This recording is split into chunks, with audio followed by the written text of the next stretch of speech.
Hey guys, just thought I'd do a quick run through of one of the endoscopy cases that's available on the video game trauma team.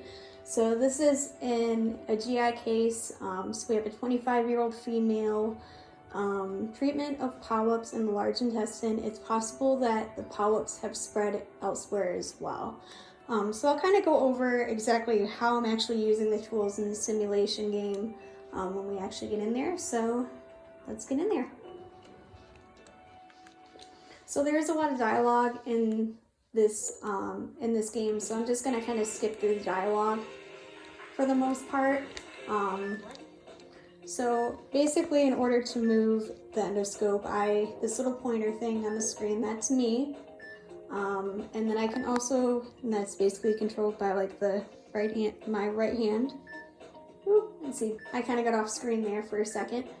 And then I can control where the camera is actually angled by using the left analog stick here. By using the left analog stick on the nunchuck. And then in order to move my camera forward, I need to push the A and B buttons together. And then I can push forward like that. And then to select my tools, I'll actually have to hit this button in the back. And then my tool selector will pop up, and then I'll have my snare, so that way I can grab this polyp. And then when I actually go to excise the polyp, I actually have to maneuver it so that way it'll be in line with the guide. So yeah, and then I can just get in a little more there. But yeah, this game's like super fun.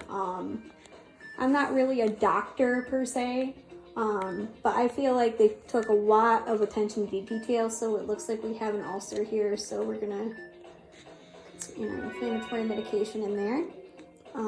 But I like how much detail they actually put into this. I didn't actually get to see, like for myself, endoscopic surgery, but I got to see a lot of autopsies and stuff in high school. Oh man, this patient's vitals are starting to get a little low here, so we're gonna give her a little bit of some magic juice to help her feel better. But it's definitely a really interesting, something really cool. And I mean, I was playing this in like 10 years ago, 10, 15 years ago. So we got some inflammation here, and we got some hemorrhaging here. So we're gonna have to use the hemostasis. And they actually included peristaltic movement. We'll see that a little bit later in this case as well. But it's really cool, so hope you guys are enjoying this. As of right now, I'm just kind of stuck at home with COVID, so I'm like, you know what? Might as well just have some fun and dig into some of my old games that I used to play when I was younger, and just kind of relive the nostalgia a little bit and just use some of the stuff that I had learned. Okay, so here's where the peristaltic movement comes in. So like when I go forward and I stop moving, you can kind of see a little bit of some resistance on the endoscope at that point. So I'll need to go slow and careful through this portion.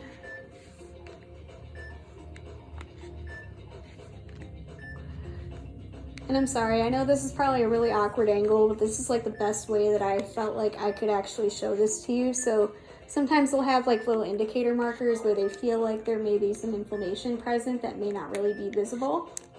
So that's what that little indicator valve, or what that little indicator there was for. So we're gonna put some spray on here to visualize where that area is at.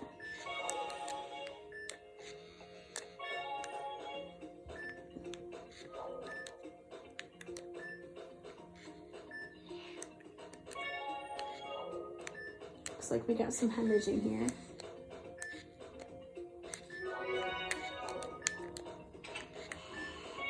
And then I can also maneuver the tools and stuff around with the left analog stick as well.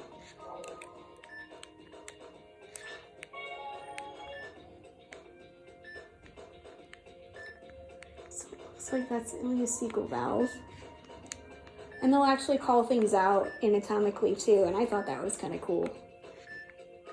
Oh, goodness, I forgot something. Oh no! there you are. Whoops. COVID brain.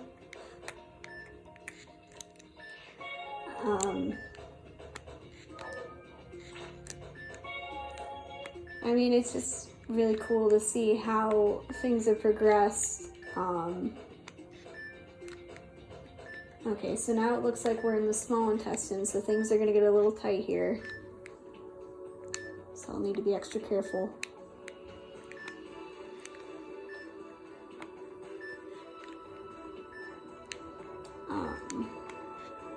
But yeah, I think like just the whole mentality of playing through like these games and stuff has really just kind of helped me deal with stress a little bit better when I actually am faced with situations. It helps me to recognize exactly what needs to be dealt with in which order, and just dealing with stressful situations in life and like at work.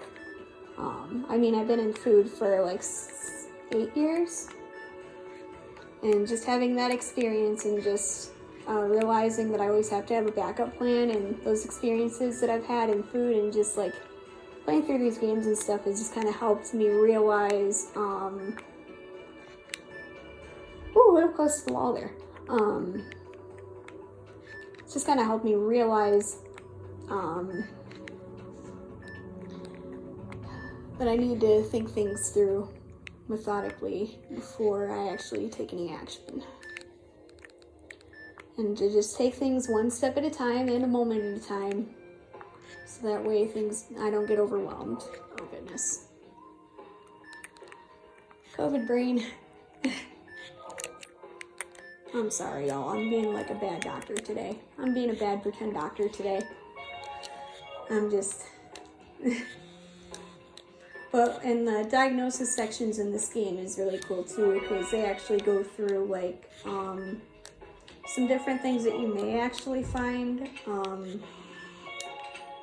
in different areas in medicine, like some different pathologies and stuff, which is kind of cool.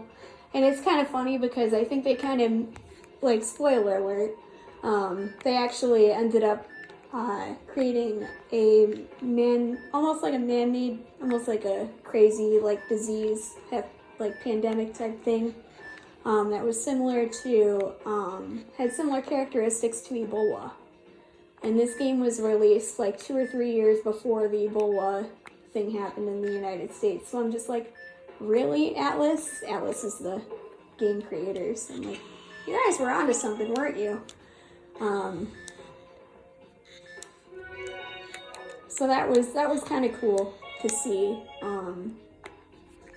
And just to continually dive into, oh goodness, I am not being a good doctor today, apparently, because I just keep yammering away.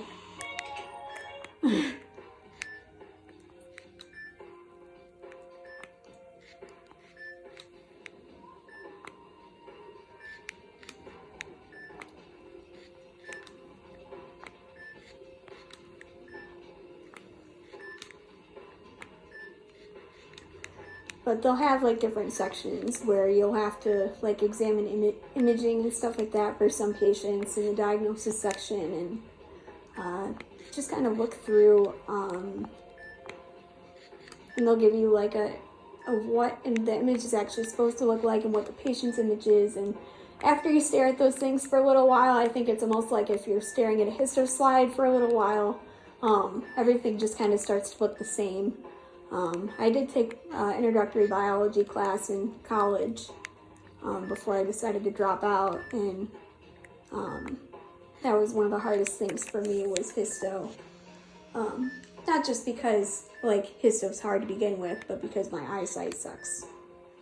And trust me, I'm usually way better at this than I am right now. Okay, looks like we got a tumor here, so this will be fun.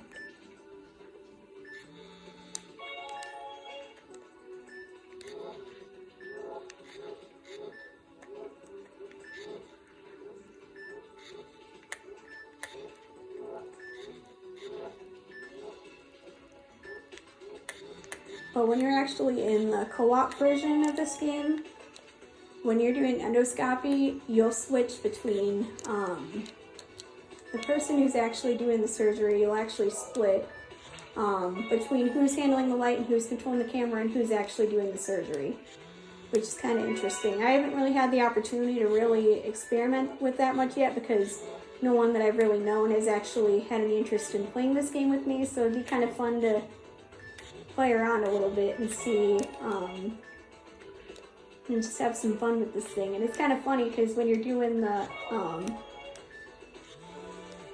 diagnosis and the forensics cases on here, you actually can, you can actually just like, instead of like switching between who's making what decisions, you just get like a little pointer thing, and you can just like go boop, boop, boop. Just like poke at different things if you see that something's up. But yeah. It's like, yep, it's another guy there.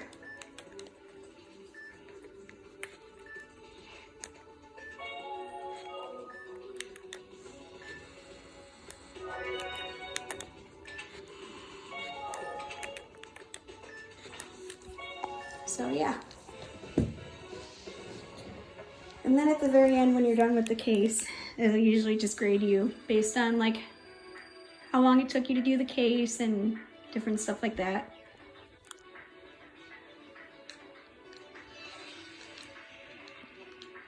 But yeah, hope you guys enjoyed this.